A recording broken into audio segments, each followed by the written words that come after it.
Hello, I'm Jeremy, and welcome to another episode of RevUs Reviews. Why do so many video game movies suck? It seems like a solid idea on paper, taking the incredibly interesting lore of a video game and adapting it to a motion picture. But so many video game movies are either okay, like Street Fighter and Mortal Kombat, or absolutely atrocious, like Double Dragon and Mortal Kombat Annihilation. And that's not even counting the films of Uwe Boll. However, one video game movie rises above all the bad and mediocre video game movies out there. A film that, while imperfect, is an incredibly entertaining, enjoyably stupid film.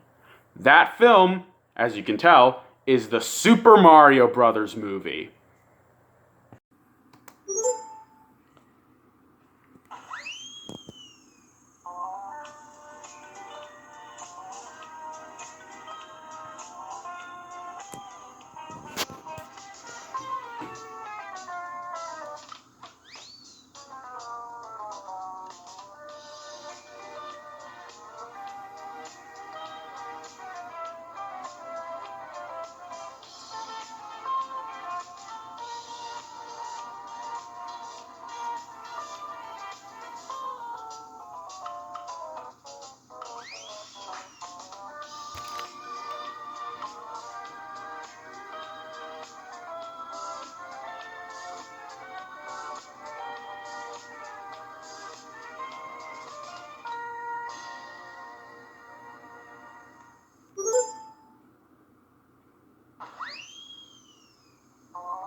A long time ago, the Earth was ruled by dinosaurs, until a meteorite struck the Earth and killed them.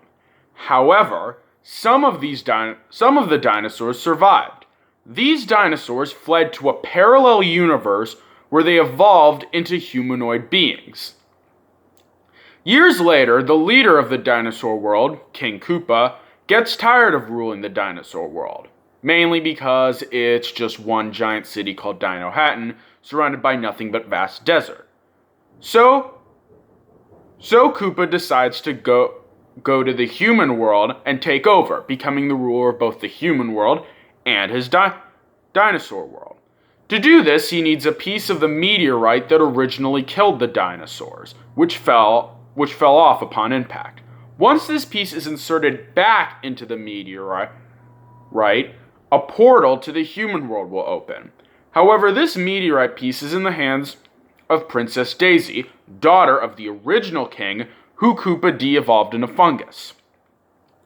In order to protect her daughter, the queen took baby Daisy and the meteorite piece into the human world and gave her to an orphanage. Years later, Daisy is grown up, leading an excavation for dinosaur bones. While going to answer the phone, she meets Mario and Luigi, two plumbers who live together and who are related. Daisy befriends the both of them and starts to have a romantic relationship with Luigi. However, Iggy and Spike, Koopa's brainless cousins, arrive in the human world through a portal opened up by Mario and Luigi's rival, Scapelli, and kidnap Daisy, leading to Mario and Luigi going to the dinosaur world to save Daisy and stop Koopa. Man, this film's storyline is insanely convoluted. As you can tell from the story, this film has absolutely nothing to do with any of the Mario Brothers games. Which, on the one hand, I can understand people hating this movie for, similar to 1999's Inspector Gadget movie, which I talked about back in episode 11. But on the other hand, this film definitely wouldn't be as good if it was faithful to the Mario series. See, the only reason the Mario games are successful is because of the fun and addictive gameplay. The only character that has some semblance of a personality is Bowser. The art style is either minimal or generic, and the world of Mario is incredibly limited. This film, on the other hand, is incredibly bizarre, fun, and interesting. I really like the changes they make in this film. It makes the world feel very unique and enjoyable. It feels less like a Mario Brothers movie and more like a higher budget MST3K film. On top of that, the characters are really likable, memorable, and fun. First, the Mario Brothers. Not only are they both really good characters, but Bob Hoskins and John Leguizamo both do a great job of playing them. Mario is a really good portrayal of the strict, stuck-up, responsible character. However, he's fun because Bob Hoskins gives him a lot of personality. I also like the chemistry Mario has with his brother.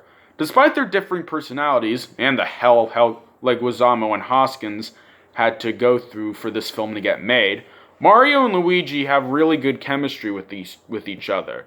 They have an interesting love-hate relationship where they argue and bicker but still work together and support each other. Luigi is really fun. He's really spontaneous and, ironically, more of a main character than Mario. John Leguizamo does a great job capturing the fun, slacker, spontaneous attitude of Luigi Mario. I also like how the movie adds depth to Luigi by making him fascinated with supernatural and mysterious events. It's a very interesting aspect that we've never seen in this character before. Daisy is also a really good character. She's assertive, kind, and works well off the other characters. I also like the relationship between Daisy and Luigi. It's a really well-handled romantic relationship between two really good, likable characters, and it doesn't have any of the horrible cliches that make romances awful. Also, fun fact, Daisy is played by the same woman who voiced Krista in Ferngully: The Last Rainforest. Iggy and Spike are probably my favorite henchmen characters. They're really dumb and silly, very reminiscent of the Three Stooges and the Marx Brothers. But they become even better when they turn into geniuses. See, after failing to catch the Mario Brothers, Koopa puts his two brainless cousins into his de-evolver machine. However, instead of de-evolving them like he did with Toad, Koopa evolves them, giving them increased intelligence. And what makes this interesting is that instead of Iggy and Spike turning more evil and becoming a bigger threat, like in The Lawnmower Man, just the opposite happens. Iggy and Spike's intelligence actually makes them more aware of the bad stuff they're doing and helps them become confident enough to stand up to King Koopa. In fact, they actually end up helping the heroes near the end. Similar to Daniel and Jessica's friendship in Karate Kid Part 3, this is a really clever subversion of a common cliche. Also, they have a really funny post-credits scene at the end of the movie, so if you want to watch the film, stick around for the credits. Finally, let's talk about the villain, King Koopa. This character is absolutely fantastic. He's very intimidating and has a slight humorous edge to him. On top of that, Dennis Hopper does a great job capturing the sliminess and humor of the character. Moving on from the characters, let's talk about the set design. This film does a really good job crafting really cool environments. The Earth places, like Mario and Luigi's apartment, are really distinct and interesting. And the desert on the dinosaur world is really impressive. But by far the best set piece is the city of Dino Hatton. This movie had a pretty big budget, and it shows in the design of the city. It has a very elaborate and cool design, and there's a lot of really cool, bustling characters. On top of that, there's a lot of really cool action in the film, with explosions, cars, and jetpack shoes. The comedy in this film has a very corny, silly, laid-back vibe to it. For example, there's a running gag where Koopa's ordering pizza, and while that doesn't sound funny, the execution is really good, as the pizza Koopa orders is incredibly ridiculous, and the gag comes to a head in the climax when Koopa's phone rings and it says, pizza's here, with Koopa saying, not now. Also, the banter between Mario and Luigi is really good. It reflects their characters and has a really good laid-back vibe to it. In addition to that, this film has really good music. It's very fun to listen to and fits the mood of each scene perfectly. Finally, let's talk about how freaking bonkers this film is. Like I said at the beginning, this film feels like a higher budget MST3K film. Not just in plot, but also in how strange everything is. There's plenty of crazy action, bizarre dialogue, strange costumes and set pieces, and an incredibly bizarre plot progression, as well as really strange scenes. In conclusion, the Mario Brothers movie is an enjoyably fun, silly mess of a film.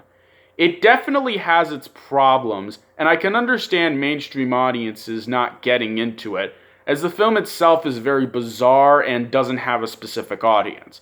But nevertheless, it's a fun and enjoyable flick. And in the end, I'd rather have a good bad film than a bad good film. That's all for now. Join me next time when I move on from defending my favorite video game movie to defending one of my all-time favorite video games. See you then.